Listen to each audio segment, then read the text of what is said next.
Buenos dias, pessoal. Praticamente uma aula particular hoje, né? Eu acho que essa daqui, junto com as aulas de mecânica, é a aula mais importante para física, justamente porque ela trabalha com um assunto que cai todo ano, que é eletrodinâmica. Oi, Keila, tudo bem? Bom dia. A parte de eletrodinâmica, que é basicamente a parte de circuitos, desculpa pela minha voz, tá? Estourada já. A parte de circuitos elétricos, resistores, potência, URI, gerador, tá? Eu coloquei aqui, perdão, eu coloquei aqui algumas questões de eletrostática também, eletrização principalmente, que a eletrostática tem bastante tema que não cai, a parte de campo elétrico é difícil cair, se cair vai ser uma surpresa, potencial elétrico, são assuntos que caem menos. Quando cai eletrostática, ou é lei de Coulomb, ou é eletrização. Então a gente vai tentar fazer exercícios dessa parte de eletrização, lei de Coulomb e circuito. Potência, lâmpada, chave, amperímetro, beleza?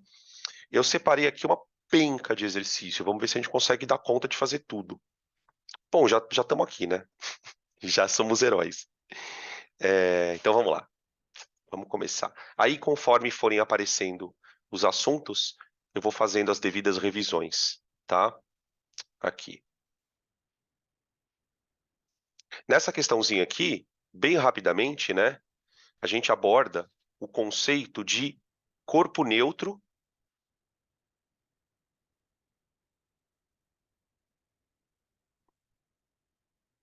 e corpo carregado.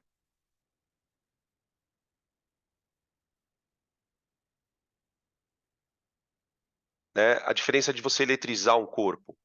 Um corpo neutro é um corpo que tem o mesmo número de prótons e elétrons. Lembrar que todo corpo é feito por átomos. Átomos têm cargas positivas e negativas, e esse equilíbrio é que dá neutralidade elétrica para as coisas. Quando um corpo está carregado, você tem duas situações. Ou ele tem mais próton que elétron,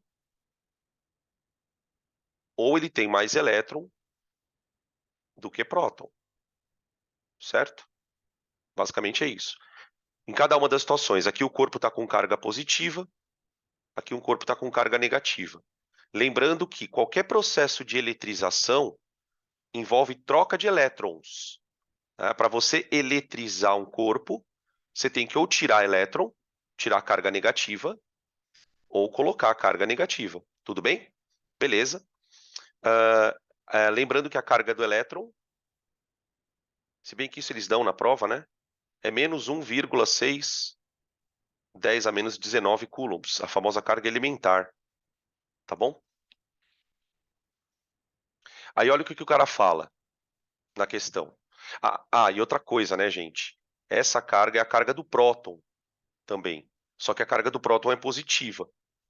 Então a gente fala que o módulo da carga elementar, né, ou seja, a menor carga que existe na natureza, é 1,6 10 a menos 19. Beleza? Então vamos para a questão número 28.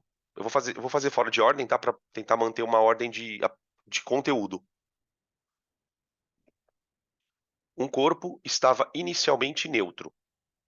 Após a eletrização, passou a ter uma carga líquida de menos 8,10 a menos 16. Olha lá. Então ele tinha uma carga zero, a carga inicial dele era zero, a carga final dele era menos 8, 10 a menos 16 coulombs. Então, quer dizer, para o corpo conseguir ficar negativo esse tanto, ele recebeu elétrons. Ele recebeu elétrons. Tudo bem? Então, uma coisa a gente já... Que aí ele vai continuar dizendo assim, ó, sabendo que a carga do elétron é 1,6, 10 a menos 19, é correto afirmar que o corpo, a gente já sabe que é ganhou. A gente já sabe que é ganhou. Então, ganhou ou é B ou é E. Tá bom? Lembrando que uma questão desse tipo, né, gente, numa prova como a do Enem, é uma questão de nível fácil. Então, ela tem um valor, digamos assim, né? Valor relativamente mais baixo. Então, é aquele tipo de questão que você tem que resolver primeiro. leu a prova, aquela primeira leitura ela é muito importante na prova de natureza, porque você vai lendo as questões e vai pegando umas e já vai fazendo, né? Então, é o tipo de questão que você bateu o olho, resolveu. Como é que você pode resolver? Pode resolver por regra de 3, né? Para quem gosta de fórmula, tem a famosa fórmula de carga, né? A carga de um corpo é igual à carga do elétron, a elementar, vezes o número de elétrons que ele recebeu, né? Ou então faz por regra de 3.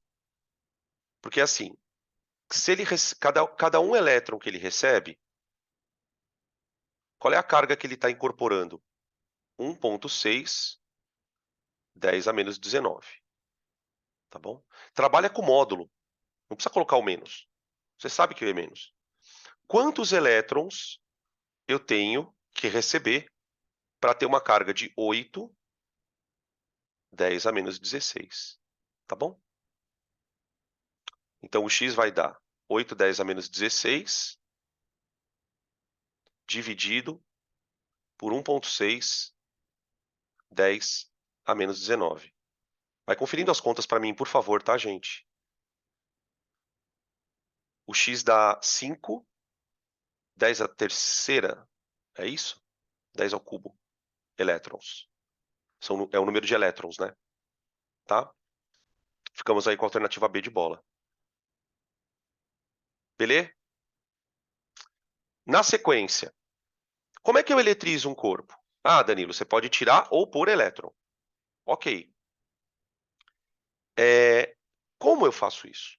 3 processos: atrito, contato e indução. Tudo bem? Vou pegar algumas questõezinhas aqui para a gente fazer. No atrito, gente, ó, eu pego um corpo, esfrego e afasto, ok? Peguei o corpo, esfreguei e afastei. Quando eu pego o corpo, esfrego e afasto, o que acontece com os corpos? No processo de atrito, aqui, ó, nesse processo, você tem transferência de elétron. Um corpo perde, outro ganha, tá? No contato, isso também ocorre, tá? O processo de indução é que ele é um pouquinho diferente. Vamos pegar aqui algumas questões para a gente poder falar disso. Aqui, ó. Contato. Um aluno do IFCE, questão 27, perdão. Procura aí, questão 27.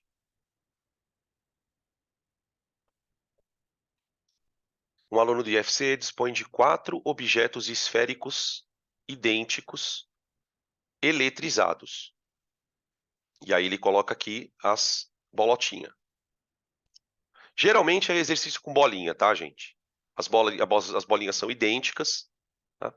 Aí ele vai fazer vários procedimentos, ó.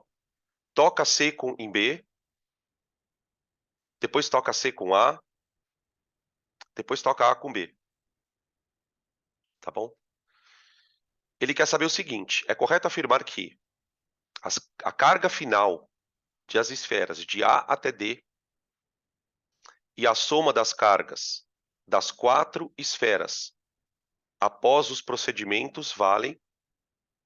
Então, ó, é A, B, C, D e a carga total.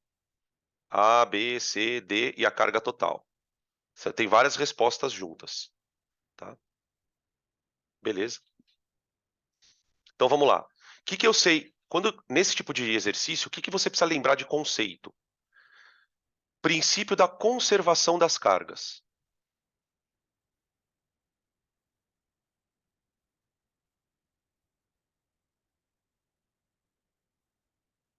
O que o princípio da conservação das cargas afirma? Você tem um sistema aqui formado por 4 corpos, não tem? Esse sistema, ele é um sistema que na física os caras chamam de sistema isolado. Por quê? Porque eles só vão trocar cargas entre si. Entre si. Beleza? O que acontece nesse sistema? A quantidade de carga total que tem lá dentro, ela é constante.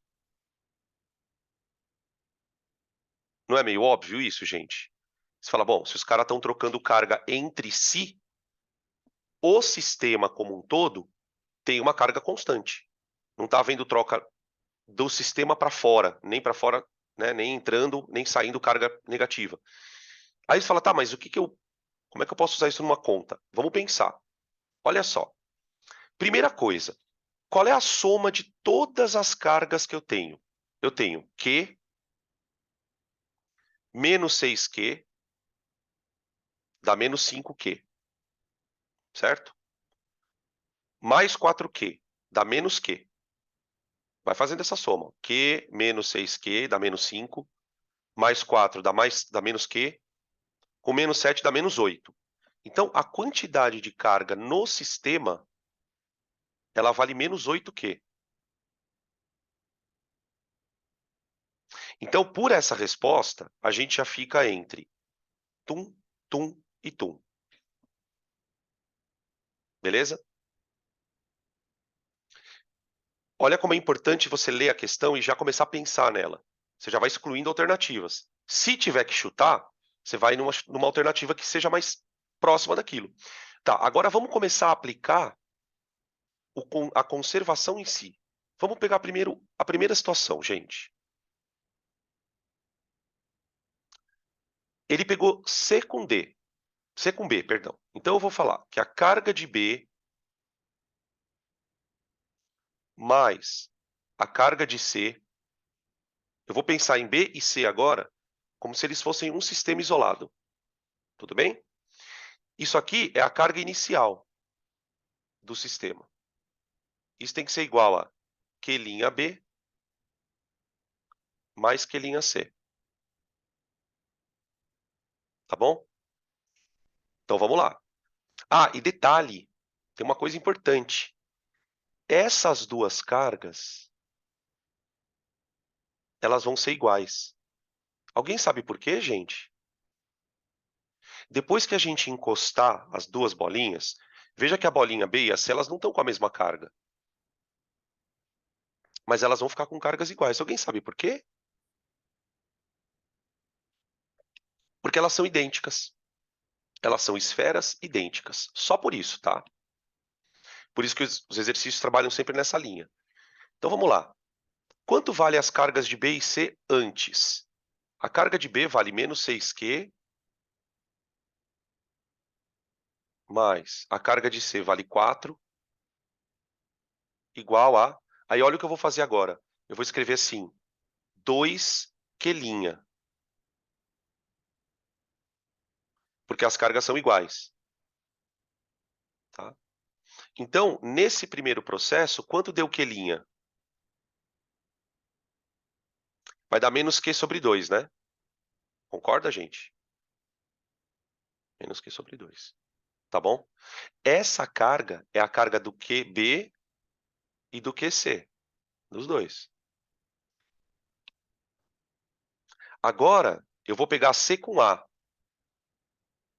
C com A. Beleza? Então, vamos lá. C com A.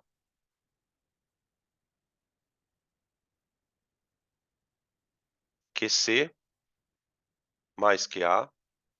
Só que agora presta atenção. Olha o cuidado que você tem que ter na questão. O QC, ele já está valendo isso aqui, ó. Concorda? Então, eu vou chamar de Q'C. Porque ele já passou por uma eletrização no primeiro caso.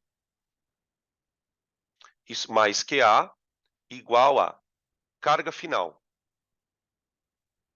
Q, duas linhas C, mais Q, linha A. Olha a maldade do exercício. Então, vamos lá. Quanto vale Q'C? Q'C vale menos Q sobre 2. Vamos colocar menos 0,5, né, para ficar fácil a conta. Não sei se vai adiantar muito, mas tudo bem. Menos 0,5Q mais QA. QA vale Q, né? QA vale Q. Ah, peraí, gente, eu fiz uma conta errada aqui. Ó, olha, ainda bem que eu percebi. Vocês perceberam uma conta errada na passagem anterior? Eu percebi agora. Olha Dá só. menos 2. É, exatamente, dá menos Q aqui, ó. É isso aí, ó, aqui, ó. Tá vendo essa conta aqui, ó? Menos 6Q, peraí, ó, menos 6Q mais 4Q igual a 2Q'? Essa conta aqui dá menos Q. Ó, dá menos Q. Cara, que sorte que eu tive agora. Porque senão eu ia embora com esse número. Por que que eu percebi isso? Na hora de substituir aqui, ó, tá vendo esse Q'? Eu olhei aqui de volta, ó. E aí eu vi que a conta estava errada. Então, aonde está menos meio Q, gente, eu vou pedir para a gente trocar por menos Q. Por menos Q. Menos Q. Assim, ó. Tá? É a carguinha dele. Depois da eletrização. QA. Quanto vale QA? QA vale Q. Isso é igual a... Essa carga aqui eu vou chamar de Q duas linhas. Vou chamar de 2Q duas linhas. Porque, de novo, eles vão passar a ter cargas iguais. Toda vez que eu toco as esferas e afasto, elas passam a ter cargas iguais. Tá? Nesse caso, as duas cargas vão ser zero. Ó, Q duas linhas é igual a zero. Tá? Então, agora, o que que nós temos com essa carga zero? Quem tem essa carga zero? O corpo C, ele está neutro. E o corpo A também está neutro. Tá? Lembrando que isso vale para C e A. Aí, na terceira situação, Ave Maria cheia de graça. Na terceira situação, ele toca A com B. Agora que são elas, ó. Ele toca A e B. Tá. Quanto vale a carga A? A carga A ela vale zero, ó. Carga A vale zero. Quanto vale a carga B? A carga B é essa carga aqui, ó, que a gente obteve no primeiro processo, quando ele encostou C com B. Então vai ficar assim, ó. Vamos lá. Q linha A, que é a carga que ele já está, mais Q linha B, igual a 2 vezes a carga final. Chamar de Q três linhas. Essa vai ser a nova carga de A e B. Tá? Quanto que dá? Vai ser menos Q mais a carga de B, né? Vamos colocar em ordem para não confundir. Vamos colocar em ordem. Ó. Carga de A. A carga de A é zero. Mais a carga de B. A carga de B é menos Q. Igual a 2Q, 3 linhas. Então, a carga final é menos Q sobre 2. Essa carga vale para quem? Ela vale para A.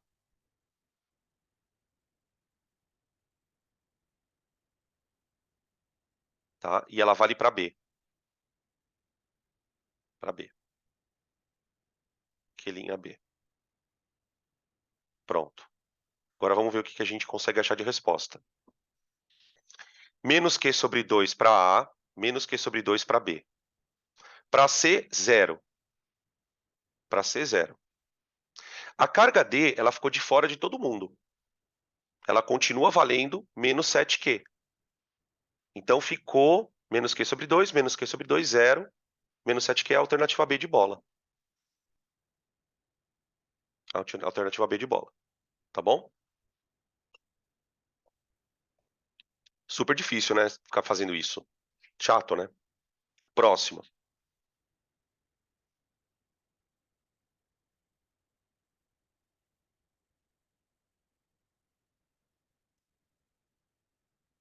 Questão 26.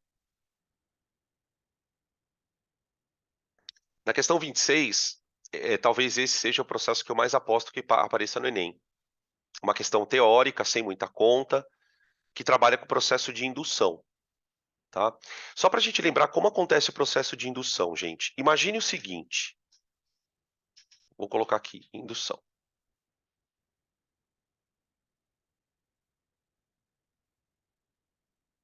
Imagina que você tenha um corpo neutro, tá? Um corpo neutro. Beleza.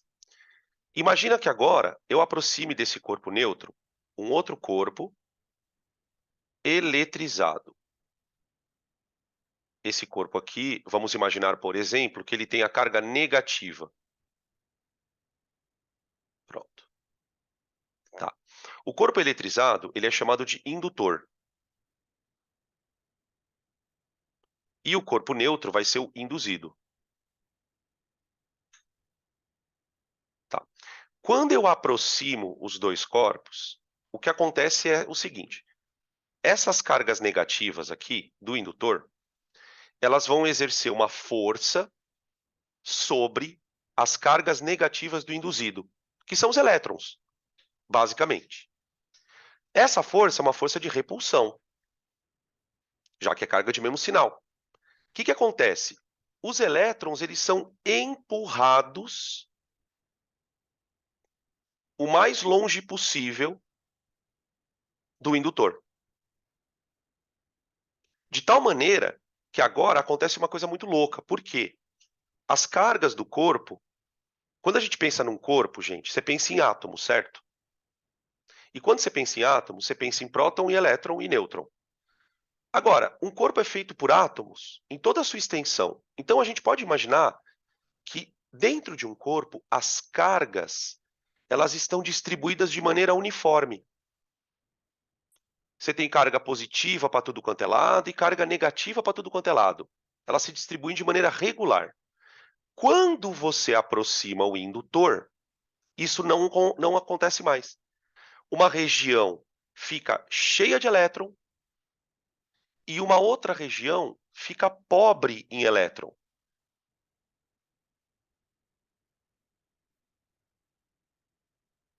Esse processo, gente, ele é chamado de polarização.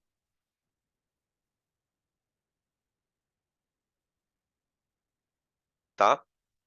Isso é um processo. O que eu posso fazer ainda? Porque nesse processo, o induzido, ele não foi eletrizado, ele foi polarizado. Agora, o que eu posso fazer? Eu posso pegar um fio e ligar ele na Terra. Aí acontece uma coisa muito legal. Por quê? Porque se você ligar um fio para a Terra, esses elétrons que estão aqui, ó, eles têm para onde fugir. E o que acontece? O indutor, que é negativo, ele acaba empurrando os elétrons para a Terra. Para a Terra. Você deixa o indutor pertinho aqui, ó, bem próximo, tá? Mas os elétrons não saem do indutor para cá. Os elétrons que estão aqui, o excesso, ele só faz de empurrar os elétrons para a Terra. Aí você vem aqui e corta o fio.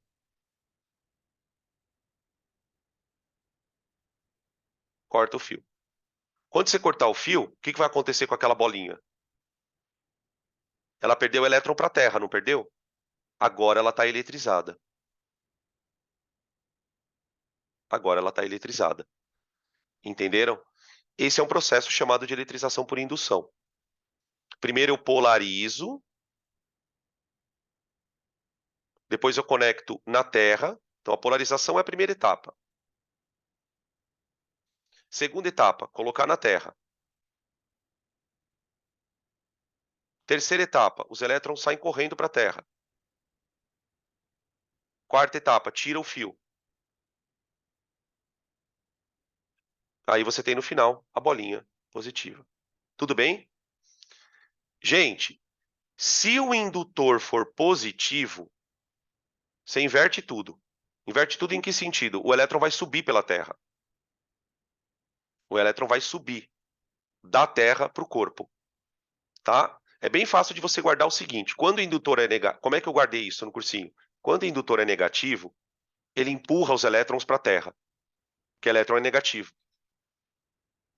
Quando o indutor é positivo, ele puxa o elétron da Terra, tá? Beleza? Vamos ler a questão?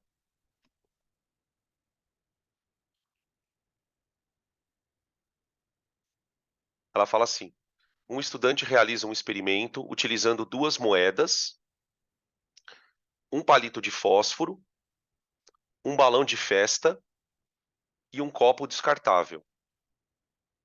Primeiramente, ele coloca o palito de fósforo em equilíbrio sobre uma moeda posicionada na vertical. Aqui, ó. Ó, beleza? Que se equilibra numa segunda moeda na horizontal, aqui, ó. Formou um negocinho aqui.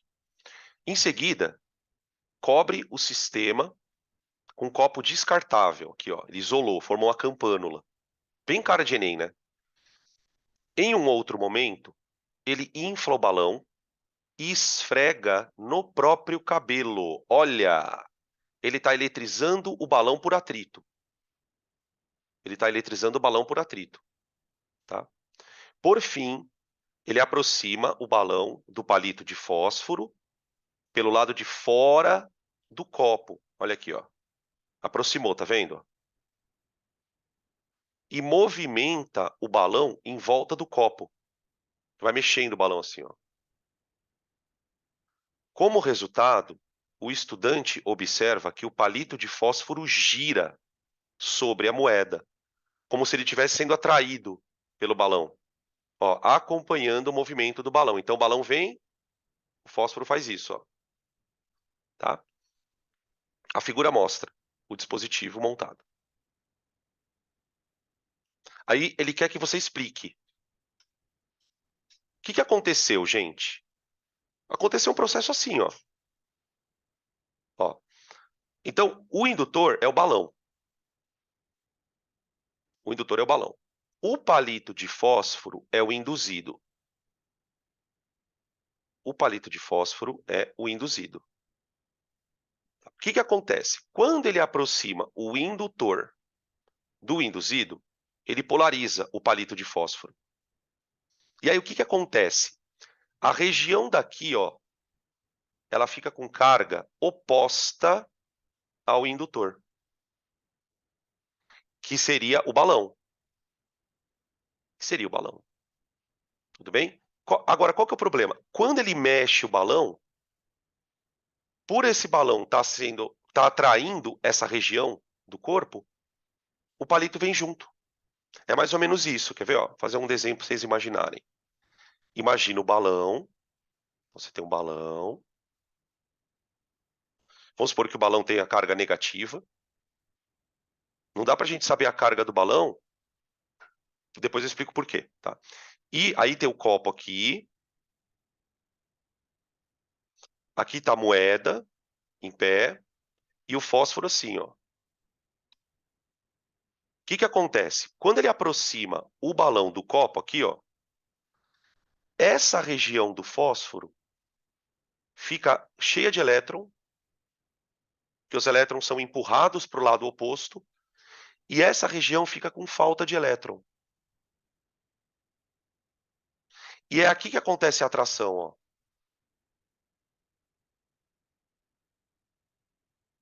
Aqui, ó.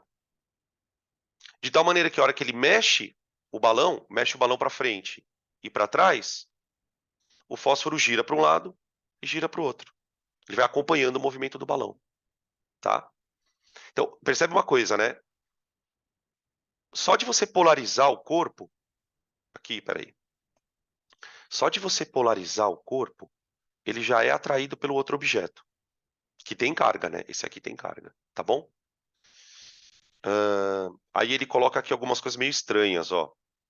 O balão se magnetiza? Não. O balão se aquece? Não tem nada a ver.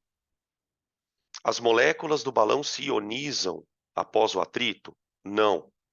O que acontece é troca de elétron, tá? O balão se movimenta, ó, o balão se eletriza após o atrito, aí sim a palavra eletriza, né? Com o cabelo.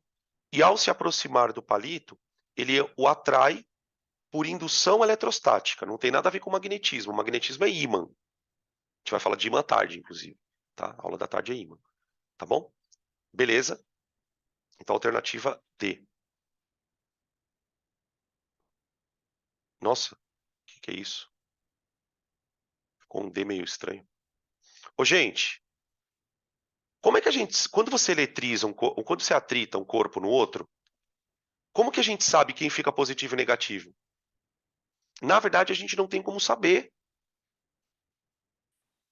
a não ser, anota esse nome só, tá? A não ser que o exercício te dê uma coisa chamada série triboelétrica.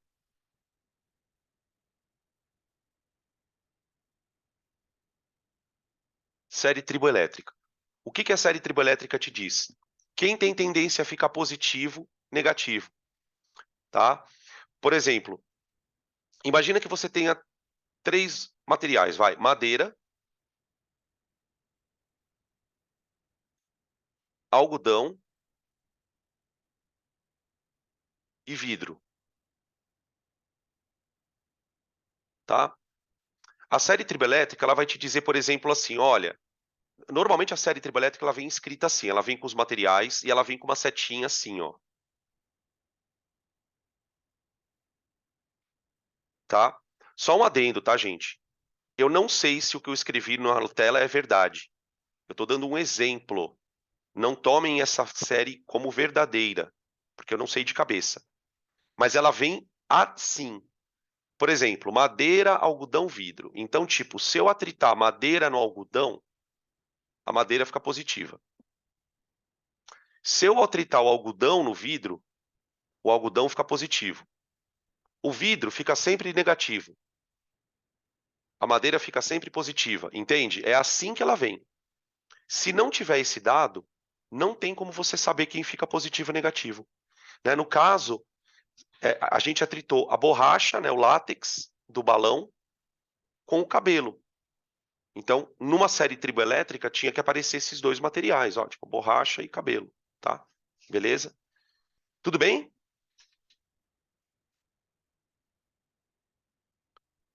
Podem tirar print aí. Beleza. Vamos pegar umas questões de circuito? Não, de forma nenhuma. Não precisa decorar essa série. Não. Relaxa que é bobeira. Ainda mais numa prova como a do Enem, que gosta muito de colocar coisas de interpretação, eles vão colocar isso aí, tá? Vamos lá, então. Vamos começar a resolver circuito? Aqui, gente, antes da gente entrar na parte de circuito, fazer rapidamente o que você precisa ficar ligado. Eletrodinâmica trabalha com circuito, certo? E num circuito, a gente tem basicamente 3 tipos de dispositivos. 4, vai. Você tem gerador, você tem resistor, aqui, ó. Peraí, deixa eu colocar o laser, ó. Você tem gerador. O gerador, ele gera DDP. Ele produz a diferença de potencial para os elétrons andarem. Elétron só anda se tiver DDP. DDP, de maneira muito grosseira, é uma diferença de energia que faz o elétron andar. Eu tinha um professor que ele falava assim, elétron é que nem água. Elétron é que nem água. Água só anda se ela tiver um desnível, não é verdade? Se você tiver um ambiente completamente plano, a água não anda. Agora, produz um desnível, aí a água anda, certo? Com o elétron é a mesma coisa. Esse desnível é a DDP. Quem produz DDP? Gerador. Aí essa DDP, que é o U, ela vai ser distribuída no circuito. Ela pode ser distribuída para um resistor e ela pode ser distribuída para um receptor. Os dois consomem energia. A diferença é o que cada um faz com ela. Resistor serve para esquentar. Chuveiro, ferro, aquelas lâmpadas mais antigas, né, as incandescentes. E os receptores são aparelhos que não necessariamente esquentam. Uma televisão, um liquidificador, tá? E aí, geralmente, o cara pode pedir para você calcular corrente, potência, potência no resistor, potência no gerador, tá? Cálculo de corrente. E aí, para cada situação, você tem um tipo de abordagem, uma situação, tá? Então, a gente vai pegar algumas questões. Aí, aqui tem resistência equivalente, que o Enem gosta de cobrar. Às vezes, a questão é uma questão só para calcular resistência equivalente. Enfim, beleza? À medida que forem surgindo as questões, a gente vai dando as fórmulas. Vamos lá. Sabemos que corrente... Questão número 1, gente. Questão número 1.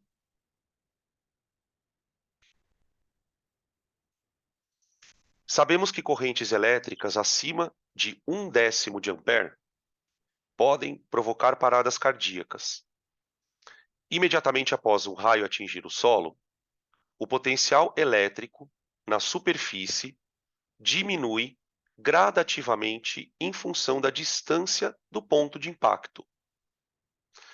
Como ilustrado na figura. Deixa eu mostrar aqui a figura. Ó, o raio caiu aqui, ó. Tá? Quanto mais próximo do raio o seu pé tiver, maior é o potencial que o seu pé vai receber na hora que cai o raio. Tá? Aqui ele mostra o menininho com 2 pés, um pé aqui e um aqui, ó. Tá? Esse pé, ele está numa região de potencial 900.000 volts. Tá? Esse outro pé está numa região de potencial 800.000 volts. Olha o desnível aqui de potencial.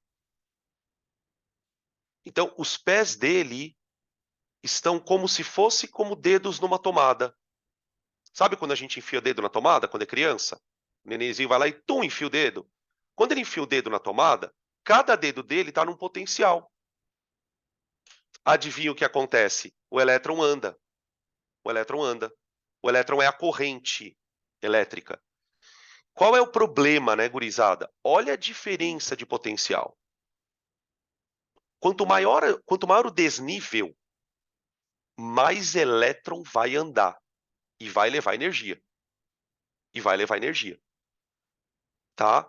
Aí ele fala o seguinte: sendo a resistência do corpo 80k ohms, qual é a corrente que atravessa o corpo da pessoa? Então, percebe que a pessoa e o chão viraram um circuito? É como se a pessoa fosse um resistor, tá? Gente, num circuito de resistor, qual é o circuito mais simples que a gente tem, né? Um circuito gerador, resistor. Então, olha só, muitas vezes o aluno ele faz o vestibular e fala assim, puta, caiu muito diferente do que eu vi no cursinho. Não é, é porque existe uma história por trás. Quando eu escrevo isso aqui, ó, veja se não é a mesma coisa. Vou colocar aqui um resistor de 80 kilo ohms ligado num gerador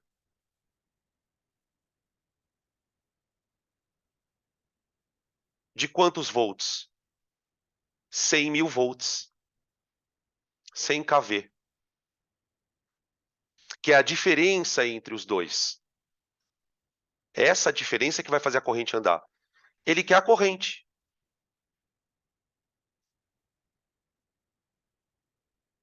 Né? Esse exercício ele mostra muito, gente, por que que os alunos têm dificuldade na prova de ciência da natureza. O aluno ele tem que acostumar, e não é fácil, tá? Eu não estou dizendo que seja fácil. Você olhar para isso aqui e enxergar a tua aula de física. Olha a tua aula de física aqui. Se eu coloco isso para você resolver, você resolve. Muitas vezes na prova, o aluno olha para isso e fala, meu Deus, meu Deus. Então, como é que eu resolvo isso? Pelo URI. U igual a RI. Beleza? 100K, peraí, desculpa. 100K, 100, 10 a terceira, igual a 80, 10 a terceira, I.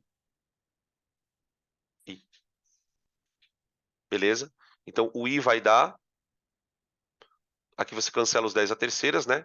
Dá 80 dividido por 100, gente. Que dá 5 quartos, dá 1,25, né? 1,25 ampere. Tá? Beleza? 1,25 ampere, alternativa B. B. Próxima.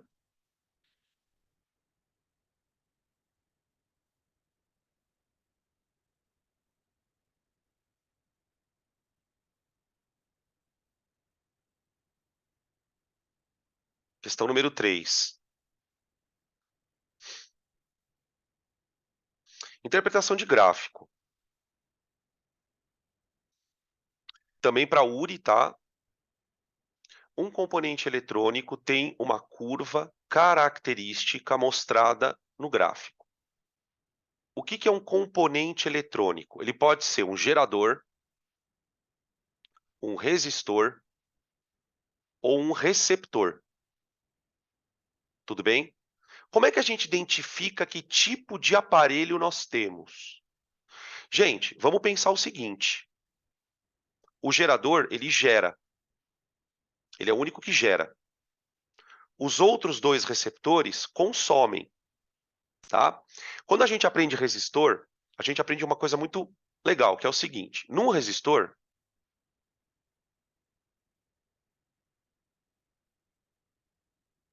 se você não tem corrente passando nele, você não tem DDP.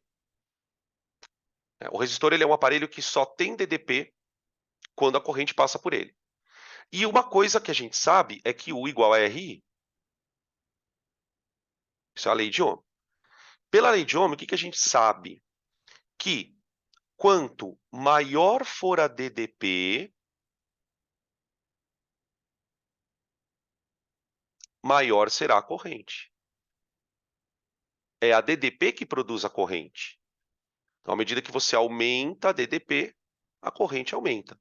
Então, curvas de resistores, o que elas mostram? Elas mostram qual a tensão que ele está ligado, isso aqui vem no eixo Y, em função da corrente para o eixo X. Então, eu bato o olho numa questão, num gráfico desse, eu já tenho que saber que isso é um resistor. Mesmo que ele não fale. Mesmo que ele não fale, tá? A pergunta dele é, qual a resistência elétrica do componente, que é esse aparelho? Agora, olha o que ele fala no final. Na região em que ele se comporta como um resistor ohmico. Essa talvez seja a palavrinha que torna a questão um pouquinho chata. Porque veja qual é a situação, gente. Como é que eu calculo a resistência de um resistor? Se você olhar para a lei de Ohm, R igual a U dividido por I. Tudo bem? Acontece o seguinte. Então, eu vou lá no gráfico, escolho uma corrente, aí essa corrente vai estar associada a uma tensão, né? Notem que a corrente ela está no eixo X. Então, por exemplo, eu escolho uma corrente, associado a ela eu tenho uma tensão, e eu faço a conta. O problema é, qual ponto do gráfico eu vou pegar? Ele deixa claro que é na região em que ele se comporta como um resistor ohmico. O que acontece, gente? Aí tem um conceito por trás. Quando o Ohm descobriu essa lei, ele estava estudando resistores. E ele percebeu que existia dois tipos de resistor. Você tinha resistores em que, quando você, por exemplo, pegar um caso aqui, ó, só para você entender. Imagina um resistor que eu vou fazer um experimento. Eu vou ligar o resistor numa tomada e vou medir a corrente dele. Então, tipo assim, quando eu ligo ele numa tomada de 10 volts, a corrente é 1 ampere, tá bom? Beleza.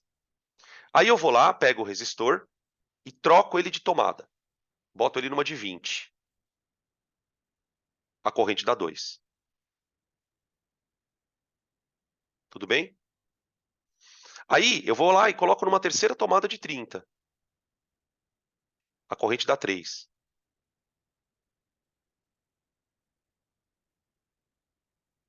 O que está acontecendo com a resistência? Ela está com a corrente e com a tensão, elas estão diretamente proporcionais. Então eu posso dizer que nesse intervalo, a resistência dele é constante.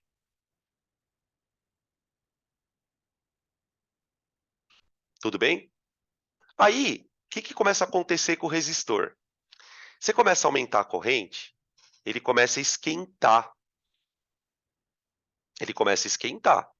E aí, quando um aparelho esquenta, gente, ele dilata, a estrutura interna dele começa a mudar, porque a temperatura começa a ficar muito alta, as moléculas começam a se agitar, enfim. O que a gente começa a perceber? A gente começa a perceber, por exemplo, o seguinte, que quando a tomada vai para 40 volts, a corrente passa a ser 3,32, vai.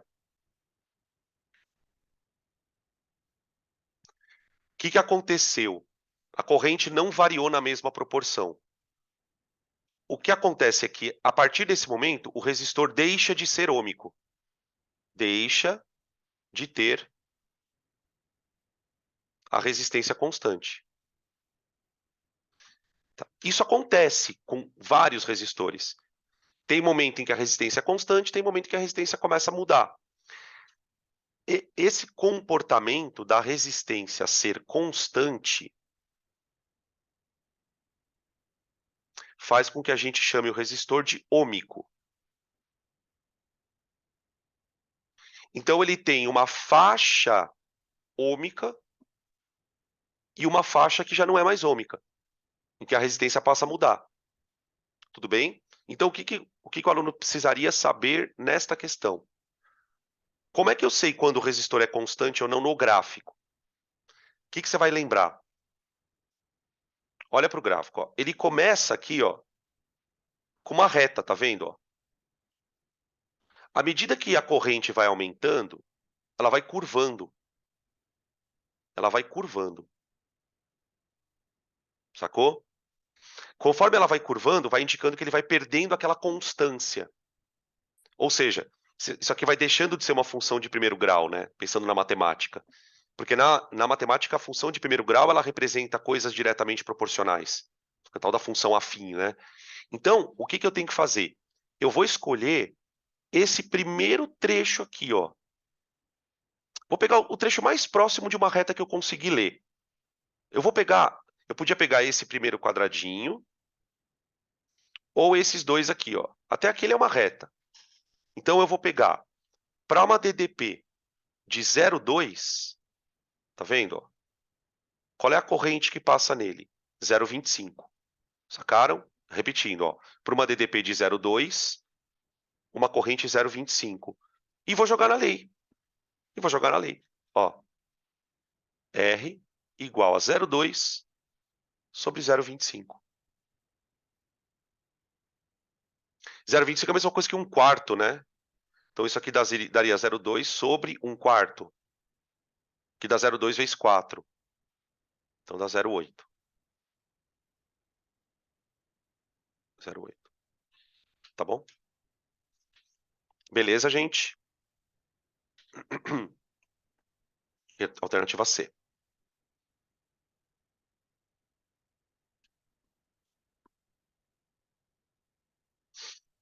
Próximo.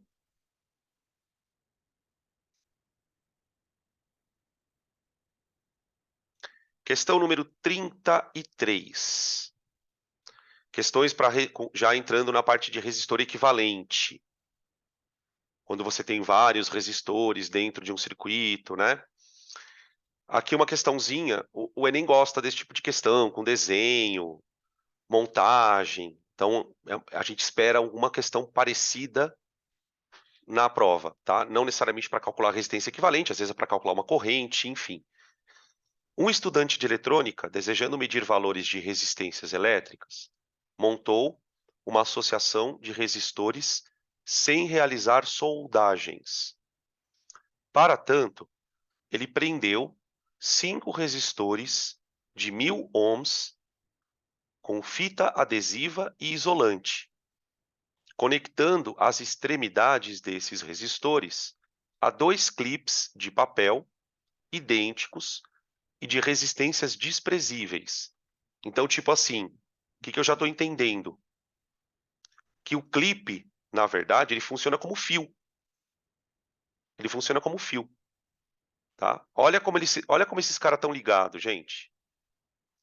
Quando a corrente vier por aqui, ó, e ela chegar aqui no clipe, como o clipe é um fio e tá todo mundo encostado, a corrente ela vai dividir em 5, ó. 1, 2, 3, 4, 5. Ou seja, esses caras estão em paralelo, tá? Cada um vai passar uma correntinha e elas vão se juntar e passar nesse maluco aqui, ó. Esse aqui é um outro, tá? Para finalizar, ó, conectou um resistor de 200 a cada clipe, obtendo o arranjo ilustrado aqui, esse e esse, ó. Tá aqui, tá? Então, o que você tem na verdade, gente? Você tem um resistor aqui, e aqui você vai ter 1, 2, 3, 4 e 5 em paralelo.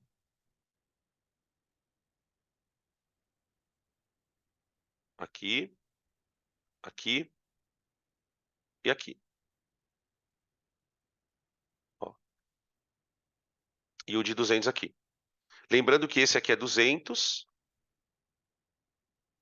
esse aqui é 200, né? E os outros aqui são de 1000. Todos são de 1000. Todos eles. Todos aqui, tá? Bom, vamos calcular o paralelo aqui, né? Por sorte, eles são todos iguais. Então, ó, essa parte aqui, eu vou calcular ela usando aquela formulinha assim, ó. Na eletrodinâmica, gente, sem fórmula você não vai muito longe. A resistência equivalente ali é o valor de um deles dividido pela quantidade, que vai dar 200. 1000 dividido por 2. Por 5, perdão. Agora, esse de 200,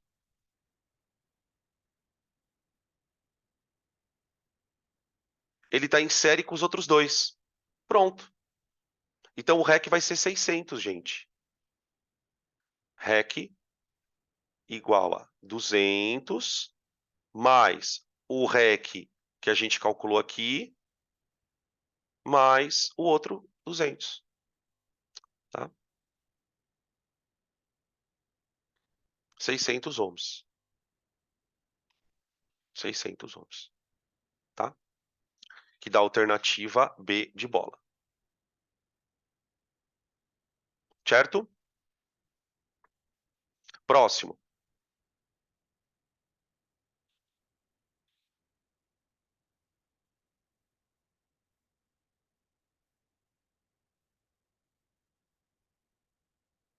Outro REC. Outro REC. Aqui, ó. Esses aqui são bons porque você não precisa nem ler o enunciado. O comando ele já está te dando o que você precisa fazer. Tá? Então ele quer a resistência equivalente, basicamente. Então, ó, o que você tem que observar? Você já vai lendo a figura e já vai imaginando. Aqui, ó, eu tenho os 3 em paralelo. Vê se você concorda comigo, porque a corrente, quando ela chegar aqui, ó, ela divide em 3. Paralelo. Aqui eu tenho 1 e aqui eu tenho paralelo também, ó. Então, na verdade, o que eu tenho? Ó? Eu vou calcular primeiro o REC daqui. Você já vai calculando de cabeça aí. Depois eu vou calcular o REC daqui, ó. E aí vai ficar tudo em série, gente. Tudo em série, ó. Do ponto A, sai do ponto A. Primeiro resistor, 2.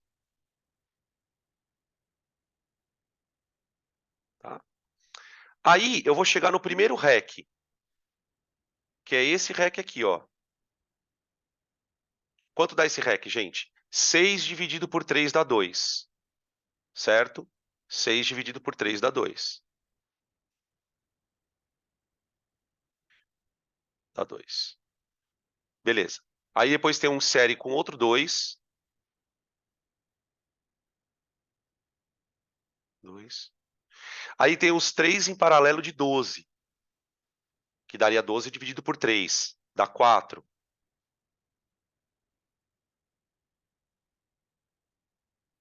4. E aí o último resistor antes de chegar em B é o 2. Para quem já fez vestibular sabe, né? Que quando você se depara... Bom, vamos fazer a conta aqui primeiro, vai. 2, 4, 6, 8 com 4, 12. Pronto. 12. Da alternativa C. Para quem fez vestibular, sabe que quando vem um exercício desse, chega a ser até um alívio na prova. Você fala, nossa, um tempo para descansar, de tão pesada que é a prova do segundo dia. Não que a do primeiro não seja, né? Pelo amor de Deus, porque tem a redação. Então só a redação já é metade da sua alma que vai embora. Tudo bem, gente? Beleza? Até aqui tranquilos? Maravilha. Questão número 12. Pretende-se construir um banheiro em uma área externa, no qual serão instalados 2 chuveiros elétricos que podem ser ligados simultaneamente, cada um com um consumo de 5,5 quilowatts. A tensão disponível na rede é 220 volts.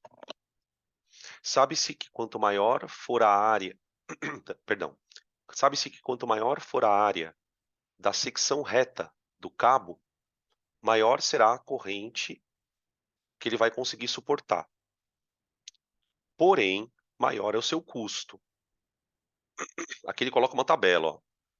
Aqui é o calibre do fio, tá vendo? Ó, calibre do fio e a corrente que ele suporta. Portanto, deve ser selecionado um cabo de menor área da secção reta que seja capaz de suportar a corrente. Ó, ele já deu o comando da questão. Tem que suportar a corrente e tem que ter a menor área possível. Então tá aqui o comando, ó, disfarçado. No quadro estão representados os valores aí, taranã, taranã. Beleza, fechou. O cabo que apresenta menor custo, olha lá, o de menor área, e que suporta a corrente ele seleciona pela área, tá vendo? Qual é o cabo, tá bom? Bom, agora vamos voltar na parte mais difícil da questão, que eu acho, que é essa parte aqui, ó. Ele quer instalar 2 chuveiros que podem ser ligados simultaneamente. O que isso quer dizer, gente? Eu tenho que ligar os chuveiros de tal maneira que um não interfira no outro. Um não interfira no outro. Né? Quando a gente vai ligar aparelhos dentro de um circuito, eu tenho duas opções, ou é série ou é paralelo, certo? Qual que é o problema de você ligar 2 aparelhos em série? Né? Vamos lembrar aqui rapidamente. Se eu ligo em série, você vai ter um aparelho, outro aparelho, e a diferença de potencial está aqui, ó, mais e menos. Seriam os buraquinhos da tomada. Tá. O problema é o seguinte, o chuveiro ele tem uma chave de liga-desliga. Então, por exemplo, se o chuveiro 1 tiver desligado, o cara não vai conseguir ligar o 2. Parece bizarro isso, mas ele não vai conseguir ligar o 2. Então, eles não conseguem funcionar os dois independentemente. Eu preciso que eles estejam ligados de tal maneira que um não interfira no outro.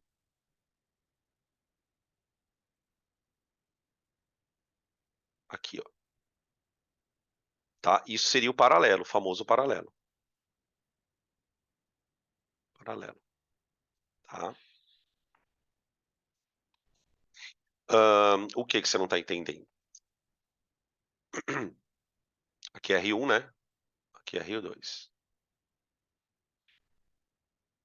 Então, mas o que é? É que a palavra simultaneamente... Então, o problema do simultaneamente ser em série, tá bom, eles estão ligados os dois ao mesmo tempo. Agora, desliga um deles. Se eu desligar um deles, o outro não funciona. Então, eu preciso fazer com que eles sejam ligados de tal... a palavra simultânea, talvez ela induza a gente a pensar em série. Ela induz a gente a pensar em série. Porque você fala, bom, tá, os dois têm que estar ligados ao mesmo tempo, ok. Mas o que não impede um de estar funcionando e o outro não. O problema do série é justamente esse. Se, por exemplo, a chave aqui estiver aberta, ó, nenhum deles funciona. Nenhum deles funciona, tá? Não seria muito lógico a gente ligar dois chuveiros em série. Por que que não seria lógico? Porque aí você não consegue funcionar, ou os dois... Imagina você tendo que tomar banho sozinho, vai. Você vai ter que primeiro ligar um chuveiro para depois ligar o outro. E aí o chuveiro vai ficar gastando e para você tomar o seu banho. Então, a associação em série não é a melhor para esse tipo de aparelho, tá? Esse é o problema da questão. Ela é uma questão meio filha da mãe por causa disso. Aí aqui eu tenho o quê? Os caras estão ligados em 220. 220, tá? E o meu fio precisa suportar a corrente. Então, o que que nós vamos fazer? Vamos calcular a potência no fio. A potência não, a corrente no fio. O que que eu vou fazer, gente? Eu vou calcular a corrente em cada chuveiro, usando o PUI. PUI. Ele me deu a potência de cada chuveiro, tá? Ele não deu as resistências do chuveiro, então a gente não tem como calcular pensando no URI, tem que ir pelo PUI, né? Lembrar que para resistor eu tenho PUI, eu tenho PUR e eu tenho PRI quadrado, certo? Como a gente não tem a resistência, essas duas fórmulas não seria legal da gente usar. Vou usar o PUI, tá bom? Então vamos lá. Potência 5.500, né, que seria 5,5 dá 5.500 watts, igual a U, 220 vezes I, tá? Então fica 5.500 dividido por 220, vai dar 25 ampere.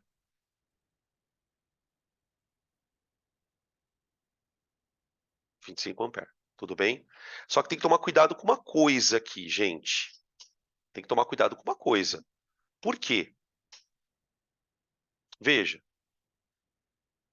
a corrente que passa ali é 25 ampere em cada chuveiro. Então é assim, ó. Opa, perdão. Aqui passa uma corrente de 25 ampere e aqui também 25 ampere, tá bom? Então o nosso fio, de verdade, ele tem que resistir a uma corrente de 50, de 50 ampere, tá? Que seria a corrente do circuito inteiro. Ele quer que a gente escolha o menor possível em termos de área. Então eu acho que é o D, né? É o de 6. Porque o de 6, ele aguenta... Opa, peraí, gente. Ele aguenta 54 amperes. Tá? Então ele aguenta um pouquinho mais. Se eu colocar o que aguenta 31 amperes, aí já não dá. Então eu vou pegar esse resistor aqui, ó. Tá? Eu vou pegar esse resistor. Tudo bem? Beleza. Então ficamos com a alternativa D, né? D de dado. Certo? Próxima. Potência. Potência é assunto bem quente, né, para o Enem. Na questão 31, dá uma olhada aí, 31, ele fala assim: visando economizar energia elétrica na sua casa, um estudante resolveu trocar todas as lâmpadas de gás, conhecidas como econômicas, por lâmpadas de LED. As características das lâmpadas de gás estão dadas na tabela a seguir.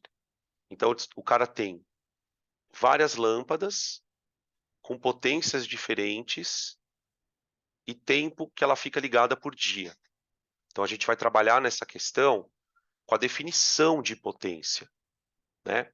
Porque quando eu calculo potência, usando essas fórmulas aqui, ó, que a gente mostrou, né? O PUI, o PUR, essas fórmulas não são a definição de potência. Elas são uma maneira de calcular a potência na eletricidade, tá bom? Agora, para trabalhar com esse tipo de questão aqui, ó, a gente tem que ir lá para trás no conceito. O que é potência? Por exemplo, no caso de uma lâmpada, o que a lâmpada faz? Ela pega a eletricidade e transforma ela em luz, certo? Então ela opera transmitindo energia. Ela vai transformando, perdão, energia. A potência de um aparelho é o quanto de energia ele consome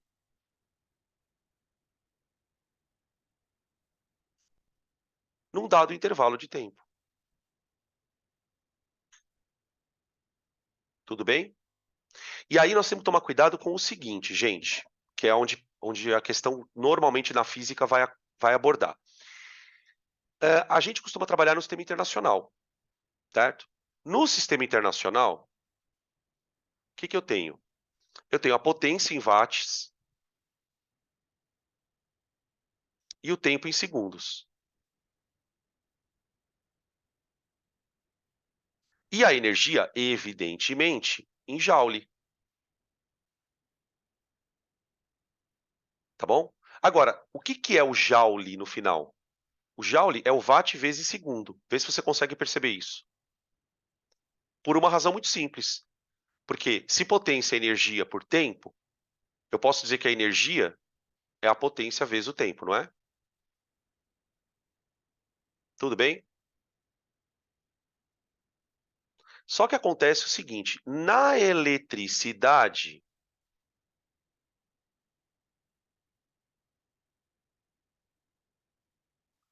os caras usam outro tipo de sistema.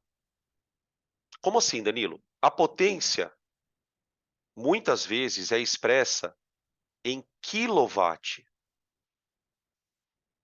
Os aparelhos, às vezes, operam com potências muito grandes, tipo um ar-condicionado, por exemplo, tem 3.000 watts de potência, então os caras usam quilowatt. E o tempo, os caras usam em hora, tá? Nesse caso, a energia não é joule, ela é o famoso quilowatt hora, tá? Por que essa percepção é importante? Porque o cara, olha o comando da questão, ele fala assim, considerando que ele troque todas as lâmpadas por lâmpadas de LED de 10 watts. Sua economia diária no custo de energia vai ser de quanto? Em quilowatt-hora. Então, ele quer a energia em quilowatt-hora.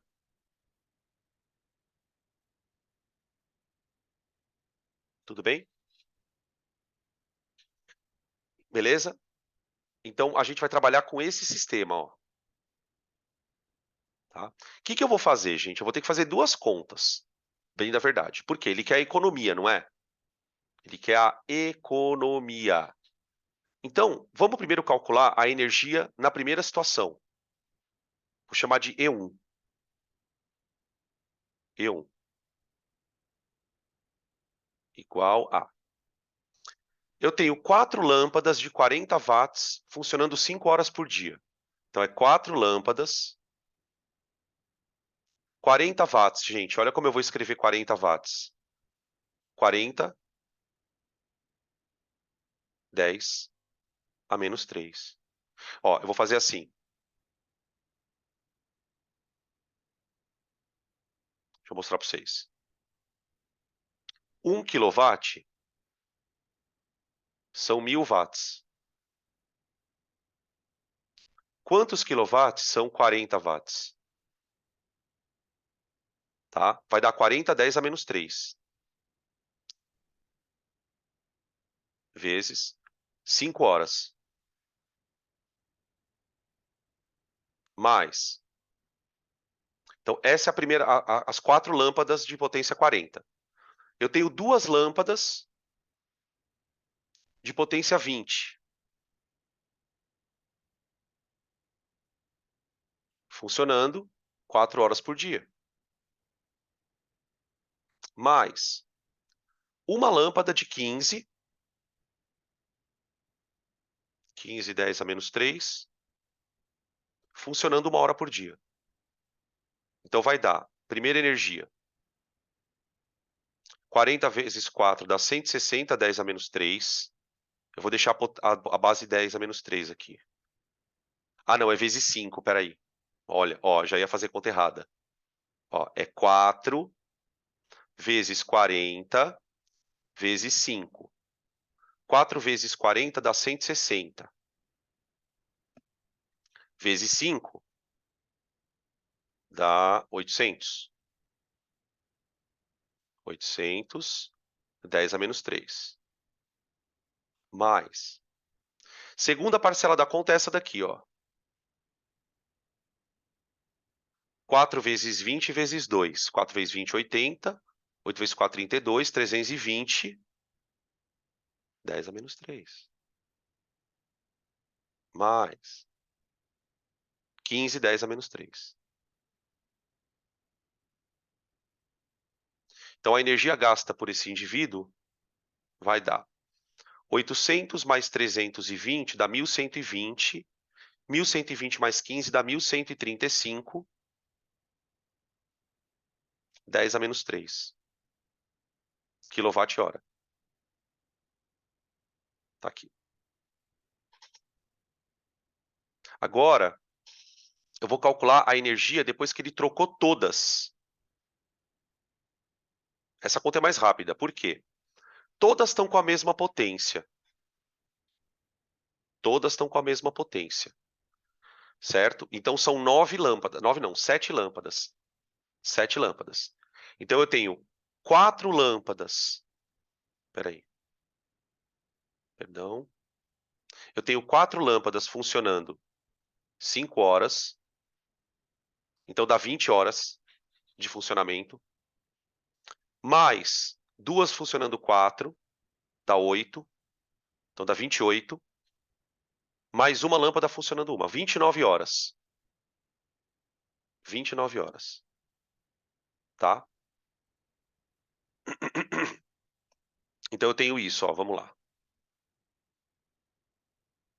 4 vezes 5 vezes 10 quilowatts. Eu vou fazer tudo passo a passo, ó. Mais 2 vezes 4 vezes 10 quilowatts. Mais 1 vezes 15. 1 vezes 15 vezes 1 hora. Vezes 10 quilowatts aqui. Opa, 10 vezes 10 a menos 3. Tá, ó. Então, aqui é a primeira lâmpada, funcionando 20 horas. A segunda lâmpada funcionando 8 horas. E a terceira lâmpada funcionando mais 1 hora. Tá? Esse E2 vai dar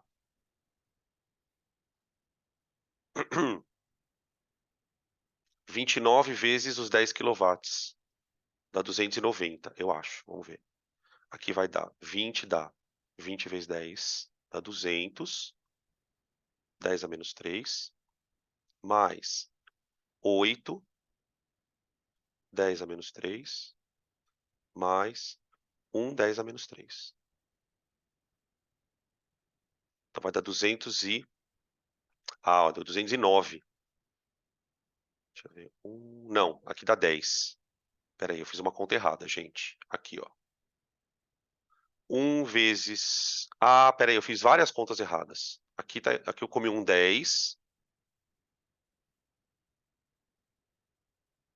Aqui, pera aí.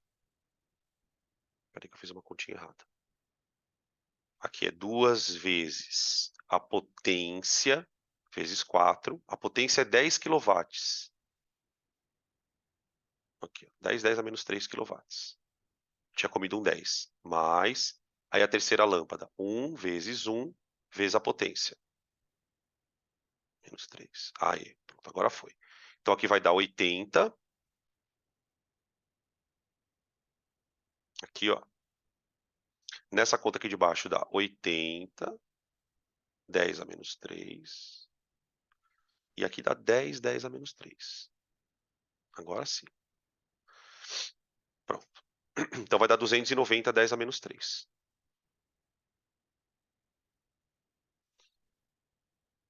Puta exercício braçal, né? Aqui. Agora o que eu vou fazer, gente? Eu vou subtrair essa energia dessa, ó. Porque ele quer economia. Então é 1.135 menos 290. Aqui. Ixi, acho que a minha conta deu errada. Deu 845.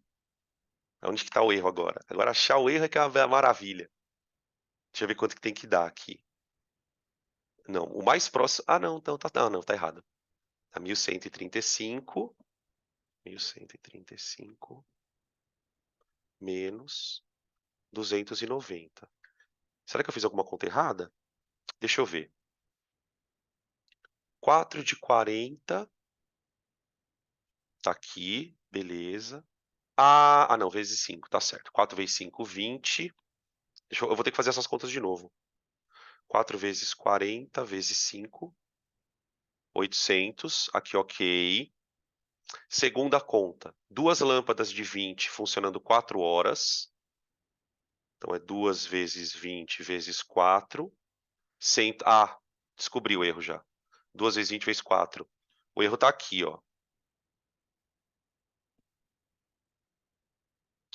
160. Aqui. Deixa eu conferir a outra aqui. Aqui dá 15. Então, vai ficar... Vamos apagar essa conta aqui. Este resultado aqui deve estar errado. Ó, vai ficar 800 mais 160 mais 15. Dá 975. 975. Menos 290. Vamos ver se agora... Agora deu. Tá aí. 0,685. Tá? Quando eu fizer essa diferença aqui, ó, gente, E1 menos E2, essa conta aqui, ela vai dar 685,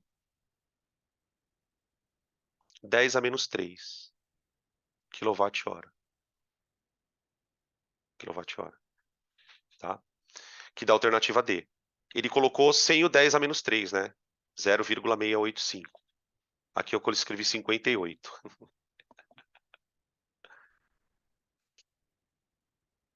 Aqui, 658, é 685. Tá? O Enem gostava muito de fazer esse tipo de questão. Ele colocava chuveiro, não sei o que lá, várias tabelinhas para fazer isso. Aí deu uma sumida. É o tipo da questão que você já bate o olho e fala, mas vai dar trabalho. Vai dar trabalho. E o pior é que, em termos de conceito, ela não é difícil. O problema é as contas. Tá? Então, ficamos com a alternativa D de dado, questão número 31. Próximo. Próxima. 13.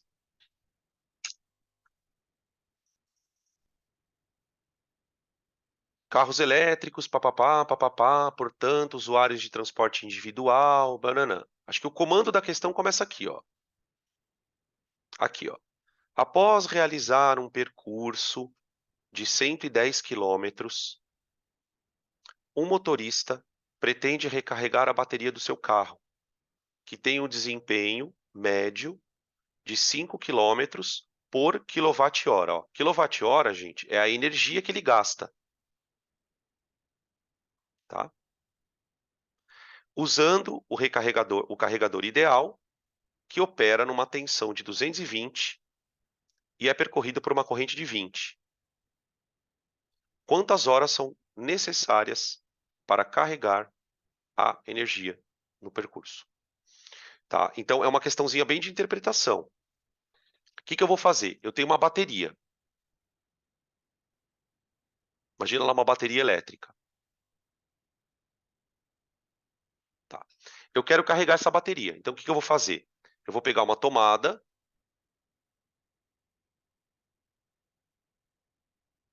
e vou conectar a bateria na tomada. Tá? Então, o que a tomada faz? Ela dá para a bateria uma DDP de 220 volts.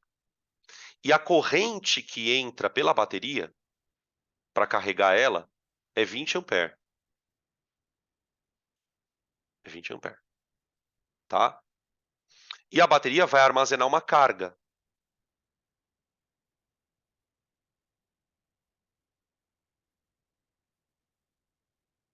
Imagina os elétrons entrando ali na bateria, né?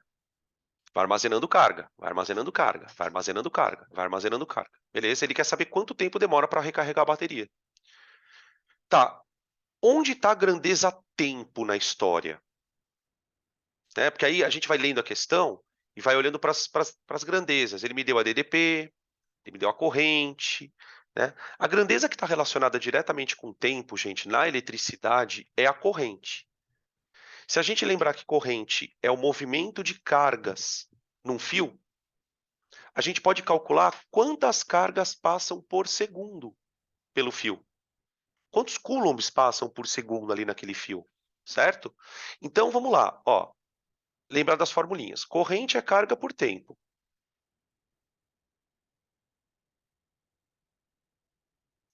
Corrente é carga por tempo, certo? Beleza? A gente precisa dar um jeito de achar quanto de carga essa bateria precisa. Quanto de carga essa bateria precisa? E aí entra as informações que ele me deu. O motorista percorre 110 quilômetros. E para cada 5 quilômetros, ele gasta 1 kWh por 5 quilômetros. Tá? Beleza. Ele quer andar 110.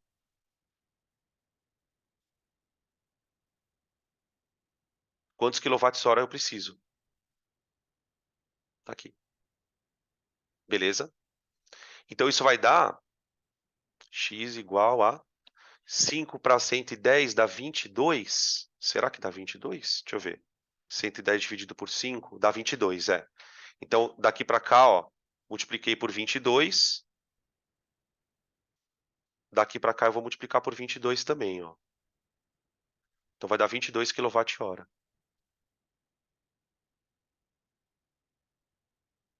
Ora, tá aqui.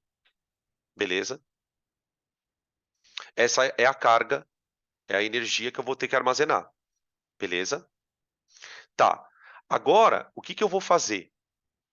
Eu tenho o U da bateria, da tensão, e tem a corrente. Tá? Se eu tenho uma energia de 22 kWh, eu posso tentar descobrir qual é a potência de energia que entra aqui. Potência. Como que eu vou fazer isso? A potência de entrada na bateria. Porque a tomada, ela vai descarregando energia ali, certo? Então, vamos lá. A potência, eu posso calcular por U vezes I, que é a potência que a bateria está recebendo de energia. Potência igual U, 220, vezes o I, que é 20. É 20. Então, a potência vai dar 22 vezes 2 dá 44, 4.400 watts. Tá aqui. Beleza? Consegui achar a potência. Ah, beleza. Então, veja, ó.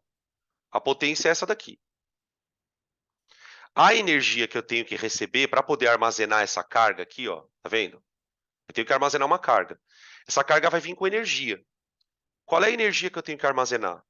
Essa aqui. Então vamos lá. Energia é potência vezes tempo. Energia, potência vezes tempo. Então a energia fica potência. Cuidado, porque agora a gente precisa trabalhar na unidade que eu quero. Por quê? Ele perguntou para mim quantas horas são necessárias. Quantas horas? Então eu vou colocar a minha energia em quilowatt-hora, a potência eu vou colocar em quilowatt e o tempo vai sair em hora. Vai ficar assim, ó. Deixa eu apagar isso aqui, peraí. Ó, 22 kWh igual. No lugar da potência, em vez de eu colocar 4.400, eu vou colocar 4,4 kW. Só que é quilowatt. 4,410 a terceira, dividido pelo tempo. Pronto. Tá? Vai dar 22 por 4,4, vai dar 5, né? Vai dar 5 horas. 5 horas. Essa é uma questão que eu considero difícil. Para você conseguir interpretar o que ele está pedindo. Próxima.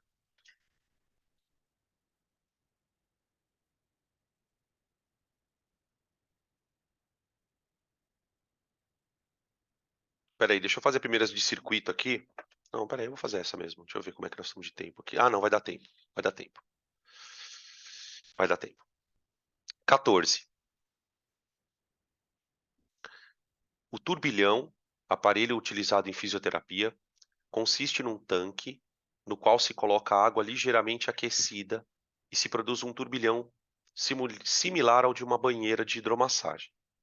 No aparelho, aliás, no aparelho de determinado fabricante, o aquecimento da água é feito por meio de um elemento resistivo de resistência R, que submetido a uma DDP U, de modo semelhante a um chuveiro elétrico. Então, eu tenho um aparelho de resistência R que está ligado numa tomada que fornece uma DDP U. Tá? Então, esse aparelho, gente, ele deve ser percorrido por uma corrente elétrica I e ele dissipa uma potência P. Esse é o aparelho padrão. Tá bom, aí olha o que ele fala. Para reduzir o tempo de aquecimento, o fabricante deseja dobrar a potência. Então, eu quero agora dobrar a minha potência. Dobrar. Para isso, o que ele pode fazer? Bom, gente, como é que eu calculo a potência do aparelho? Com os dados que ele me deu, o U e o R, né? Eu posso dizer que a potência é U quadrado sobre R. Tá bom? Agora, o que eu vou fazer? Eu vou ter que ler as alternativas e ver em qual delas a potência está dobrada. Vou tentar fazer conta uma por uma. Tá? É meio chato por causa disso. Tá? Por exemplo, vamos na A. Potência. Ele vai duplicar o U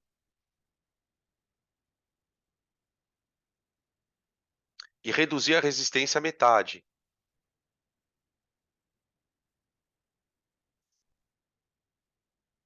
Percebe o que ele fez?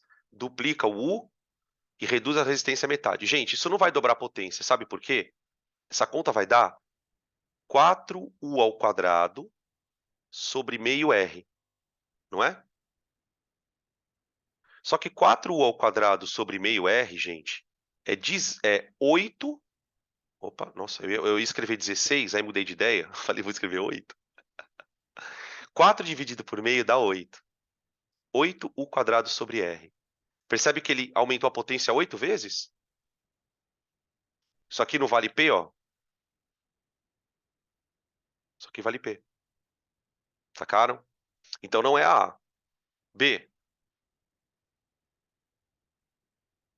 Duplicar os valores de U e R. Então eu duplico U e duplico R. Só que vai dar 4U ao quadrado sobre 2Rs, certo? Que dá igual a 2U ao quadrado sobre R. Só que U ao quadrado sobre R vale P, né? Vale P. Então ele consegue dobrar. Se ele dobrar o U e o R junto, ele consegue dobrar a potência do aparelho, que é o que ele está pedindo. Tá? Como a gente achou a B já, não vou nem perder tempo nas outras, né? Mas percebe como é uma questão muito chata? Imagina se a resposta certa é E. Imagina se a resposta certa é E. É meio complicado por causa disso. Né?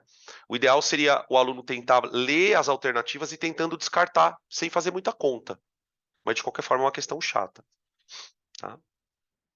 Próxima. Eu tenho mais 3 aqui, tá? Acho que a gente consegue fazer as 3. Mesmo que passe um pouquinho do horário, não tem problema. Já estamos aqui, né? Já estamos aqui.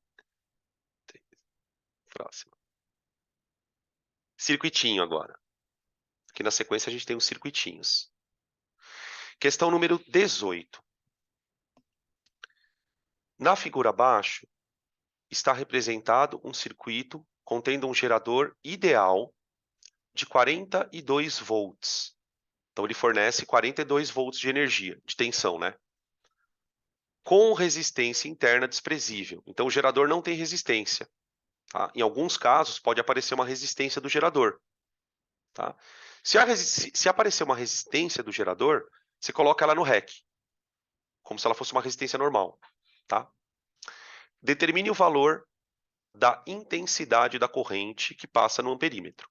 Tá? O amperímetro ele tá posicionado num local, né, do circuito em que a corrente que vai passar por ele aqui, ó, é a corrente total.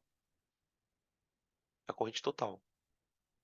Então, ele quer a corrente total, basicamente. Aqui nós vamos usar a lei de Ohm, escrita assim, ó, U igual a REC vezes I, tá? Para vários resistores. Vamos calcular o REC.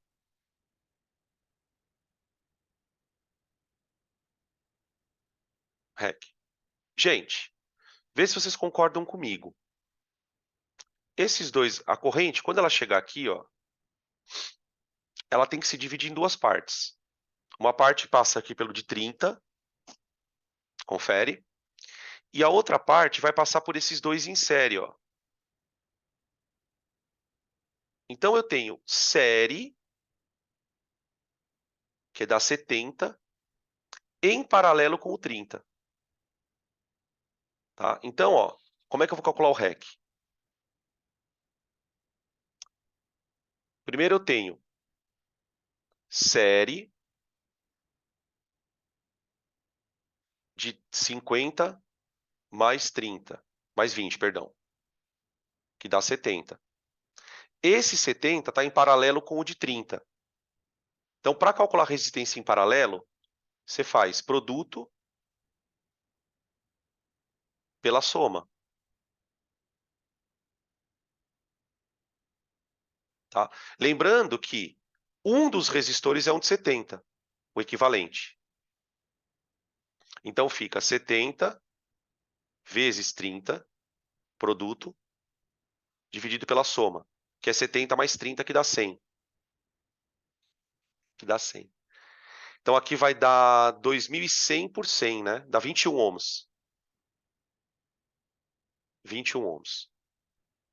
Tá? Essa era a parte mais difícil do exercício em si, calcular a resistência equivalente. Por quê? Porque agora eu uso o URI. URI. Como a DDP é 42, o REC vale 21 e o I vale 2. 2 amperes. Tá? Esse é um exercício de circuito bem dos tradicionais.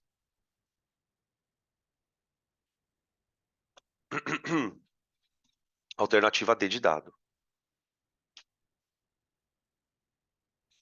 Questão número... Peraí. 29. 29. Circuito de chave, gente. Circuito de chave é sempre uma dor de cabeça. Ele coloca o circuito numa posição, fala uma coisa, coloca o circuito numa outra posição, fala outra coisa, e assim caminha a humanidade. Olha o que ele diz na questão 29. O circuito mostrado na figura a seguir é constituído por uma bateria ideal de 12 volts, 3 resistores idênticos de resistência R, fios de resistência desprezível e uma chave inicialmente posicionada em B. Tá? Olhando na figura, a gente percebe que ela pode ser posicionada também em A e C, ó, que ele fala ali no final. Ela pode ser posicionada tanto em A quanto em C. Então, por exemplo, quando ela está em B, o circuito está funcionando de um jeito. Quando ela está em A, de outro jeito. Quando ela está em C, de outro jeito. Esse tipo de questão é bem comum, né, com chavinha. Tá. Sabendo que a potência dissipada no circuito é 18 watts, quando a chave está em B, quais são as potências quando a chave estiver em A e C? Tá aí. Gente, para eu calcular a potência, lembrando que eu tenho PUI, PUR e PIL. Tá? Qual é a fórmula que eu vou escolher? Bom, eu vou escolher essa daqui, ó. Eu acho que essa é melhor. Só que tem um problema. Eu preciso achar resistência. Eu preciso achar resistência. Tá? Então, como é que eu vou achar resistência? Eu vou usar a primeira informação que ele me deu. Quando a chave está em B.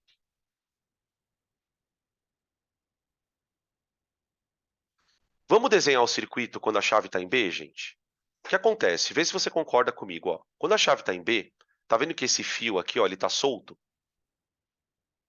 Então, a corrente ela vai fazer isso. Ó, ela vai sair por aqui, tum, vir por aqui, e ela vai passar lotada por aqui. Ela vai fazer isso. Ó. Tá vendo? Aqui a corrente não entra, porque isso aqui não está ligado. Então, quando a chave está em B, o meu circuito ele tem 2 resistores em série. Você tem isso aqui, ó, funcionando, tecnicamente. Ó. Você tem um circuito R, um resistor R e a bateria.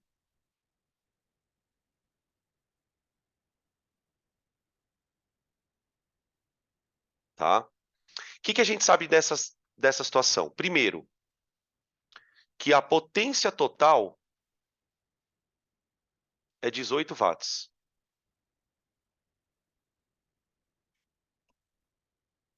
Que a bateria fornece 12 volts. E que eu tenho 2 resistores R.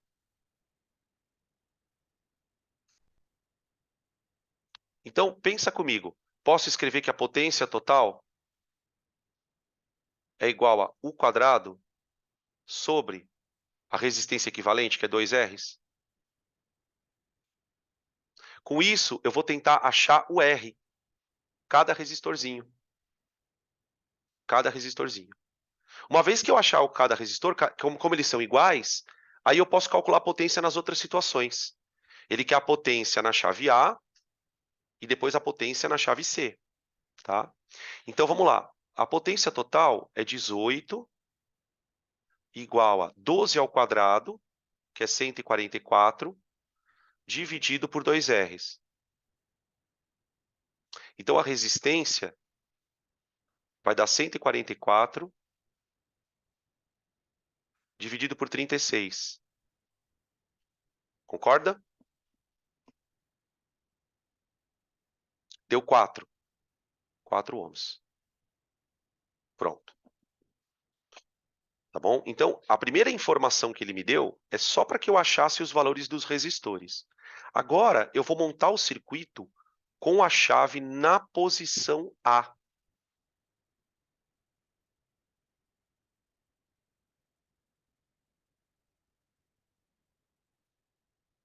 E vou começar a calcular a potência. Tá? Gente, quando a chave estiver na posição A, você tem isso aqui, ó. Tudo bem? Aí o que acontece, ó? A corrente vem e chega aqui. Quando ela chegar aqui, ela vai dividir em duas, ó. Aqui e aqui. Esses dois agora estão em paralelo, ó. Aí a corrente se junta aqui de volta, ó. Se junta e passa por esse. Tá? Então agora eu tenho uma nova resistência equivalente. O meu circuito agora, ele é assim, ó.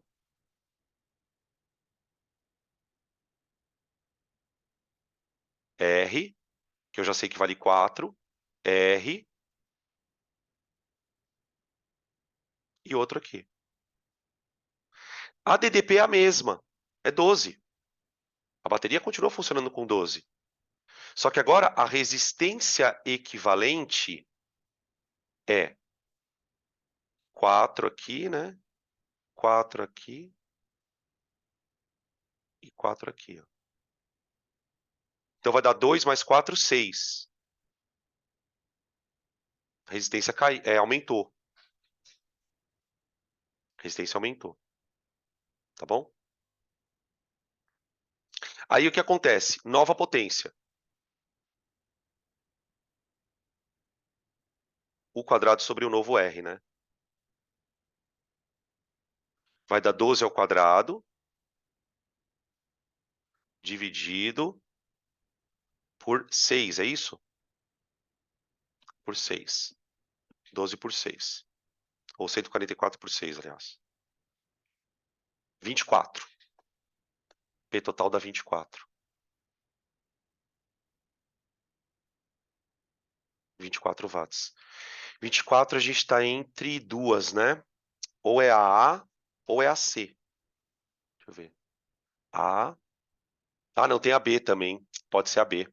Não, é só A e B, na verdade, gente. Porque 24 é a primeira potência. Agora, eu vou ter que fazer o desenho de novo, só que agora com a chave C. Com a chave na posição C. Tudo bem?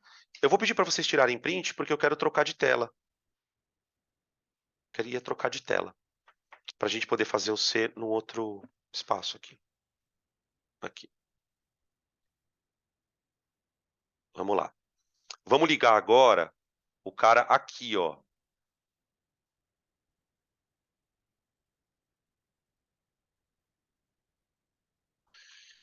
Vê se vocês concordam com o desenho que eu vou fazer agora, gente. A chave em C. A corrente vem, aí ela vai se dividir. A corrente que passa por cima, ela vai passar por dois resistores em série.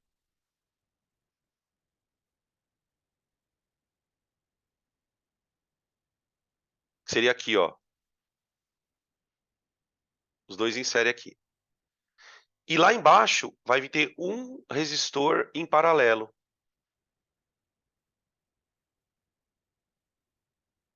Ó, assim. Tudo ligado em 42. Então, em 42 não, em 12 volts, né? 4, 4, 4. Aqui. 4 mais 4, 8. Em paralelo com 4. Então, o REC vai dar produto, 8 vezes 4, pela soma. 8 mais 4, 12. 12. Vai dar 8 terços a resistência equivalente. se eu não errei a conta. Quando começa a dar esses números quebrados assim, eu falo, ih, mas acho que tá certo, não sei. 8 vezes 4, cancela o 4 com 12, né? Dá 8 terços. Deixa assim. Não trabalha com a dízima. Porque eu vou fazer a conta com a potência agora. Qual é a potência? A potência final é u quadrado sobre r, certo? Então a potência vai ser u ao quadrado, que é 12 ao quadrado, dividido por 8 terços, que é o r. A potência vai dar 144 vezes 3 oitavos. 144 vezes 3 oitavos. Dá 54. 54 watts. Aí, beleza? Então a gente ficou com a B, né? A primeira potência era 24 e a segunda potência é 54. Também trabalhoso, né? Também trabalhoso.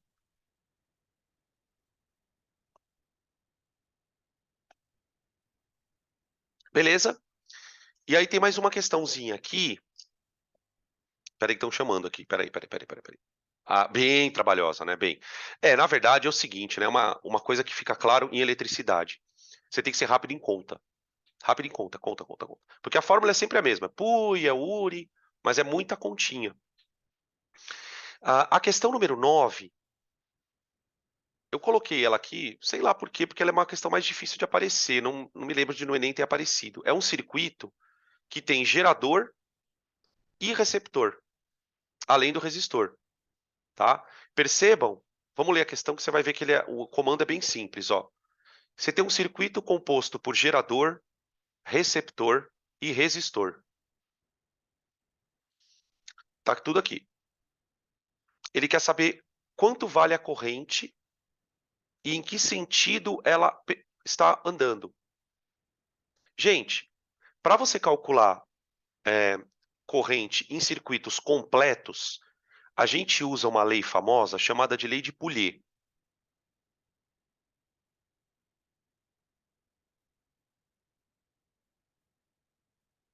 Lei de Pouliot.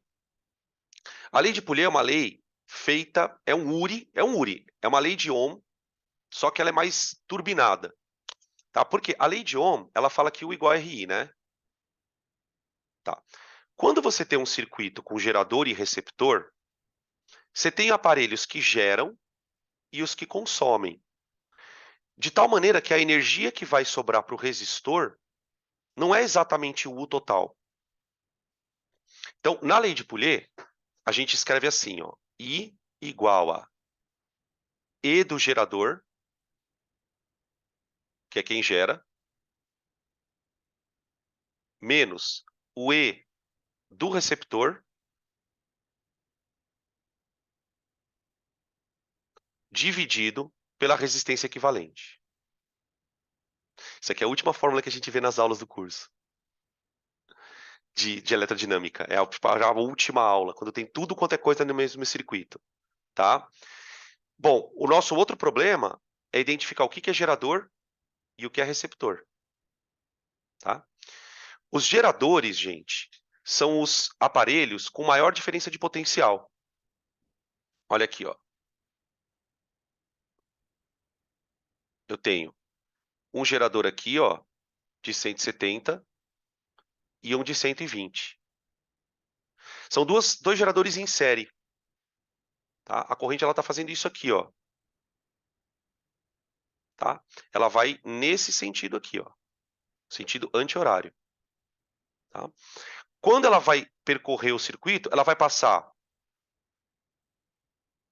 por um receptor, vai andar por aqui, passar pelos resistores e vai atravessar outro receptor. Danilo, como você sabe que os que estão em azulzinho são receptores? Por um detalhe muito besta, gente. Vocês estão percebendo que o polo positivo desse aparelho aqui, ó, ele está virado para o polo positivo do gerador? Quando você vê esse tipo de aparelho assim, você pode ter certeza que um deles é gerador e o outro é o receptor. O de maior potencial é o gerador, porque é quem gera, e os outros são os receptores. Percebam que nesse aparelho aqui também, ó, a corrente está entrando pelo polo positivo. Ó, a corrente entra pelo positivo. Toda vez que a corrente entra pelo positivo, é porque se trata de um gerador, de um receptor. Tá? Então, a fórmula é essa. O difícil é lembrar isso que eu estou contando. Então, a minha fórmula ela vai ficar assim, ó. Quem são os geradores? 170 mais 120. Menos. Quem são os receptores? 40 mais 50. Tudo isso dividido pela resistência equivalente. Que aí sobraram, né? Os resistores que sobraram, ó. O de 15, o de 10 dá 25, mais esse aqui dá 40. Então dá 40 a resistência. Tá aqui. Então o I vai dar 290 menos 90, dá 200, dividido por 40, que dá 5 amperes. Acho bem pouco provável aparecer uma questão desse tipo, como essa. Aí eu coloquei para a gente lembrar da fórmula da lei de Ohm. As que eu aposto mais são as de potência, beleza? Tranquilo, crianças? Tá aí, conseguimos, vencemos. A primeira parte do dia está vencida.